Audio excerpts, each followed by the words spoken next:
is one of my favorite things. And my pumpkins did not do well in the garden this year. Bugs were just horrible this year. But some friends of mine, they got lots of pumpkins. So we did some trades and I got lots of pumpkin pie pumpkins. And I was so excited about them. They've been sitting in my schoolroom area for weeks now. And I finally got around to start putting them up. So I have a big old bowl back there covered with that towel full of pumpkin. I got some pumpkin puree in the bowl, pumpkin seeds, canned pumpkin. I've got a little bit of it all going on. And I'm getting it all put up. So there's a couple ways you can store pumpkin. And I either can it, which needs to be pressure canned, or you can freeze it, which is great as well. And I'm going to do both methods here on the homestead this year. But today I wanted to show you how to take a fresh pumpkin pie pumpkin and make a from scratch pumpkin pie that's gluten-free. Now, if you can follow the exact same recipe, if you don't need to be gluten-free and just use a regular pie crust, and even my pie crust that's gluten-free, you can just change the flours out. So instead of using gluten-free all-purpose flour, you would just use a regular all-purpose flour. But, so the first thing you need to do is you need to take your pumpkin. Well, let's back up a little bit. So in order for a pumpkin to actually give you a really good pumpkin pie, it needs to be cured properly. So if you're taking a fresh pumpkin and you're ready to make a pie out of it, there's one step that you need to do to cure it. And that is simply let it sit out on your counter for about 3 weeks or more. And during that time, once it's off of the vine and it's just sitting and ripening, it is getting sweeter as it sits. So if you've ever bought a pumpkin from the store or a patch or somewhere, and you've gone and made a pumpkin pie out of it and it's been like, well, it really wasn't that sweet, it's likely because it didn't sit long enough off of the vine. So it gets sweeter as it sits. These have been sitting back here in my bedroom or in my schoolroom for probably like 6 weeks. So they should be nice and sweet and good. And the pumpkin pie that I like to use actually uses honey instead of brown sugar. Now you can use brown sugar if you prefer a little bit sweeter of a pumpkin pie, but I think the honey makes it sweet enough. And when you have a properly cured pumpkin, you definitely have a sweet enough pumpkin to go with your honey, and you really don't need that much more sweetener. Okay, so the first thing that you're going to do is you need to get this pumpkin cooked so you can get it into a puree. And all you need to do is take your stem off, and I just tap it on the counter like this. Oh, it didn't pop off very. Oh, there we go. So that it pops off. And then you're going to take a knife, and you're just going to make one little vent hole in it. I have my oven set to 400 degrees, and I'm going to stick this onto the pan, and I'm going to pop it in my oven. And it's going to cook from about 30 minutes to an hour, maybe even more than that. It's just going to depend on the size of your pumpkin. But when you know it's done is when you can stick a fork or a knife in and it just punctures right through, zero resistant, very soft, kind of like a baked potato is how I would describe it. You know a baked potato is done when you can stick a fork in it and it's super, super soft. That's what you're looking for with your pumpkin. So we will see you back here once we get our pumpkin nice and cooked. Okay, so my pumpkin has been going for about an hour and it is completely soft. If you stick a knife in it, it just goes right in, zero resistance. So now I'm just going to go ahead and let it sit here and cool all the way down to where I can handle it with my hands and not burn myself. So it's going to cool completely right here on this baking sheet, and then I'll see you back here for the next step. Okay, so this has completely cooled down, and you'll see that it just really peels right apart. It's super easy when you do it this way. So you just need that one vent hole and let it cook until it's completely soft.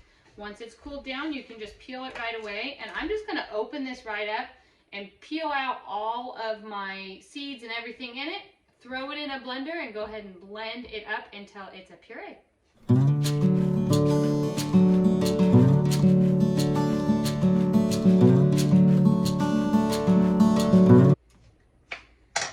Okay, we are a couple days after I baked that pumpkin, so I ran out of time that day, and so I went ahead and pureed it and stuck it in my fridge because I knew I wasn't going to have time that day to bake my pie. Now you can do that. You can do it all in one day, or you can go ahead and puree, bake your pumpkin, scrape it out, get it in the blender and get it into puree, and then pop it in your fridge if you know you're going to bake a pie in a couple days. Or if it's going to be longer than a couple days, you can go ahead and freeze your puree and then thaw it out before you're ready to use. Either way works. Now we're going to go ahead and get our gluten-free pie crust ready. And you can do this exact same recipe and just use an all-purpose flour if you don't need to be gluten-free. If you do need to be gluten-free, then you're just going to use an all-purpose gluten-free flour. Now, I say this in every video, gluten-free all-purpose flours are not the same. So you really want a good quality one. I am using my homemade version, which I share every time because that is what I use to bake in my house, everything but breads. And I share this recipe in my gluten-free Homestead Pantry ebook. And it's only been shared there, and I will go ahead and drop a link in the description for that. But this is my favorite blend. If you don't want to make your own, the two brands that I recommend is Cup for Cup or Better Batter. Those two make very good baked products. And so your baked goods are only going to be as good as your gluten-free flour, because the way that a gluten-free flour works is that it's made up of a bunch of different flours to make an all-purpose flour, which is great, but it just depends on what those flours are that you're making up the blend with what kind of product you're going to get. Okay, so in my bowl here, I have 3 3/4 cup of gluten-free all-purpose flour. I'm going to add in 1 tablespoon of sugar. You can also use honey. You just wouldn't add the honey at this step if you're going to use honey. If you want to use honey and stay away from the cane sugar, you'll go ahead and add that in at the end when you do your wet ingredients. And then I have here a half a tablespoon of salt. We're going to do a half of a teaspoon of baking powder. And you're going to go ahead and mix all of that up. Just give it a little stir. And now I have here 1 cup and 6 tablespoons of cubed butter. And I'm going to go ahead and add that right on into my flour mixture. And then I use a nice little pastry cutter here. It seems to work the very, very best. I mean, that's what it's made for. If you don't have one, I will drop a link in the description to one of these. They're super cheap. I got mine on Amazon. You can probably get it at Walmart, anywhere. You can also use 2 butter knives and just cut it in. This really does the job fast and efficiently, though. So you're just going to crunch up your butter into your flour mixture. And you kind of have to push your butter through. Now your butter should be very cold, not room temperature. Otherwise you're just going to get a big mush. What you're looking for here is like pea-sized pieces of butter and flour. So once you get it all mixed in and crunched up, then, and you know you have all the little pea-sized pieces, then you know you can move on to the next step. Okay, so now that I got all my pieces cut up, I'm going to go ahead and add in 2 tablespoons of just plain yogurt. You can also use sour cream. This gives it a really flaky, creamy taste.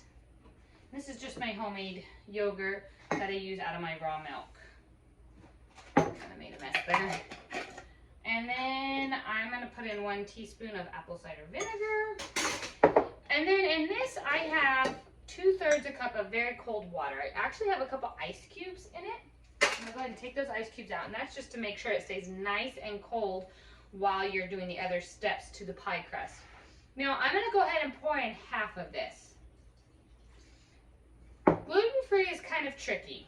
You can use the same recipe time after time and still struggle sometimes getting the product. And so what I always do when I'm making any kind of a pastry or things where I'm trying to get my dough to come into a ball where I can roll it out and work with it, you never want to put in all of the liquid at the same time.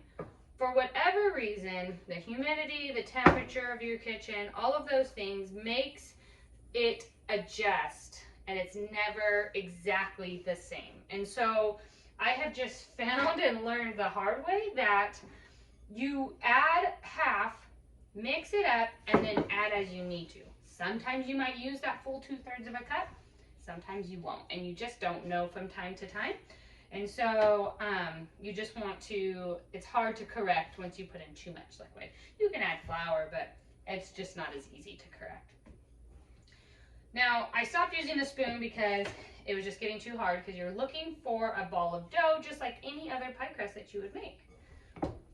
So I'm going to keep mixing this up until I have a ball of dough and adding water. It is sticky. Adding water as needed. And I just kind of splash a little bit in and keep going until all of the flour is all incorporated and I have one big dough ball.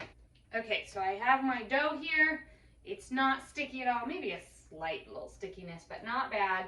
I'm going to take a little bit more of my gluten-free all-purpose flour and flour my surface. Now I want to roll out my dough. I kind of got a little bit too much flour there. And one thing that's super handy when you're rolling out your dough is one of these little dough scrapers. It really helps to get it off of your counter and to really get it into your pie dish. So I'm just going to roll it in all directions. When you're making your pie crust, you want to make sure that your pie crust is not sticky, but it's not crumbly, and it's just kind of the way that you read your dough. That's why it's so hard to correct when you add too much water too quickly, and so I can't recommend enough starting slow and adding water. I did not use that full 2/3 of a cup for this. Okay. Now I have my dough, and I'm going to go ahead and roll it up onto my thing, scraping it off the counter if needed. And I can go ahead and pick it up. I have my prepared pie dish here that's well buttered. I'm going to go ahead and roll it back out right onto my dish here. Now this pie crust recipe can easily make 2 pie crusts if needed. I like to have lots of leftovers to work with, so it's up to you if you want to split it and then roll it out, or if you like it to have lots to work with to build a really nice deep pie crust. I like a nice deep pie crust, so I use the whole thing, and if I have to discard a little bit, then I do. But I want to make sure I have plenty to build my sides. So I make sure I use the whole thing. Okay, and then as you just go around and push it in, you're just kind of pinching it with your fingers, just like you would any other pie crust, and building little ridges. Okay, so I have my pie crust here and all ready to go. I'm gonna go ahead and set that off to the side. Now when I baked my pumpkin, I got more than 2 cups of puree out of it. But I measured out 2 cups into this jar and popped it into the fridge to use in this pie crust, or into this pumpkin pie, and I went ahead and froze the rest. So depending on the size of your pumpkin will depend on if you have more than 2 cups. Typically you will have more than 2 cups of pumpkin puree from one pumpkin pie pumpkin. So you can just freeze the rest or use it in something different, like my pumpkin spice coffee creamer, which is delicious. All right, so I'm gonna go ahead and put all my 2 cups of pumpkin puree into my bowl. I'm gonna add 3/4 a cup of raw honey. You can use coconut sugar or brown sugar if you prefer, but I really like the taste of this honey. And if you've been around here for a while, you know that I do try and do more, not as much cane sugar if I can. So I try and substitute if I can. I don't feel like, it depends on what you're buying. I don't feel like it's always bad to have sugar, but I do try and substitute and do everything in moderation. Okay, so I'm gonna go ahead and get all that honey off of my spoon. All right, I have some pumpkin spice here. I'm gonna do a tablespoon of that. I'm gonna do a teaspoon, actually I'm gonna do my salt first because I need a half a teaspoon of salt, and I don't want to get I want to use the same spoon, so do your dry ingredients first. That's a little tip here if you're using the same measuring spoons. And then I'm gonna do a teaspoon of vanilla. Okay. Now I'm just gonna whisk this all up together, just so that it's mixed up and incorporated. It's going to be pretty thick still. It's not going to be exactly like a traditional pumpkin pie recipe yet. Now, I'm going to add in, this is the secret ingredient, 3/4 a cup of heavy cream. So instead of using evaporated milk or condensed milk, I'm using heavy cream. So good. Mix that in.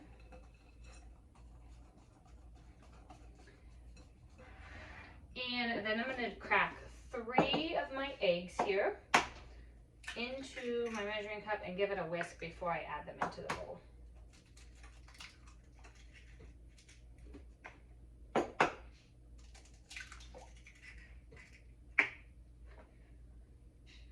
And then I'll whisk these up. Slightly, they don't have to be super beat, but and pour that on in.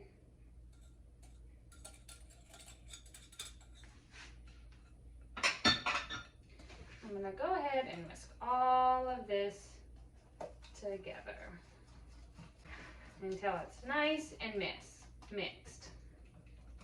All right, now you have a nice smooth pumpkin pie filling. So good, made with honey and fresh, raw, heavy cream. And we're going to take your pie crust here and pour it right on in.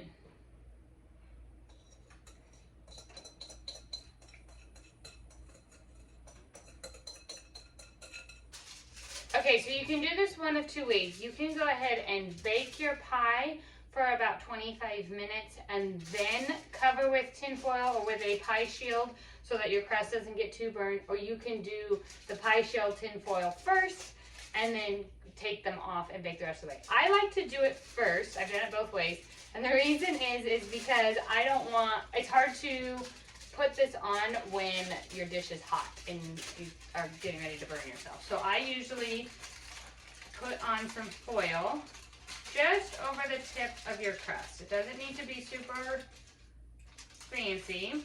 If you have a pie shield, that works even better.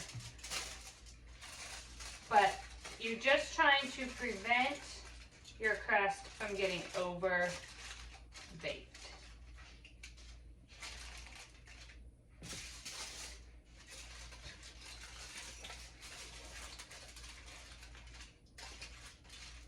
You just want to be very careful not to ruin your design of your little peaks that you have. And so now it is ready to go in the oven. I like to put my pie crust on a baking sheet. That way if the butter or anything kind of oozes and comes out, it's on a baking sheet and not on the bottom of your oven floor.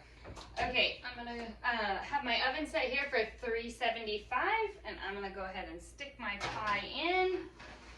And I'm gonna set my timer for 30 minutes. When the 30 minutes is up, I'm gonna go ahead and take off my tin foil and bake it for another 35 to 40 minutes until the inside of your pumpkin pie, when you insert a knife, is clean. Okay, my pie is out of the oven and it is nice and cool, and we are gonna dig into it tonight. So get yourself a gluten-free pumpkin pie for this Thanksgiving. If you have to be gluten-free, you do not need to miss out on some of your favorite dishes. You can still make some stuff, and I'm telling you, this is just as good as what you remember. I hope you all have a very happy Thanksgiving next week, and we'll see you next time.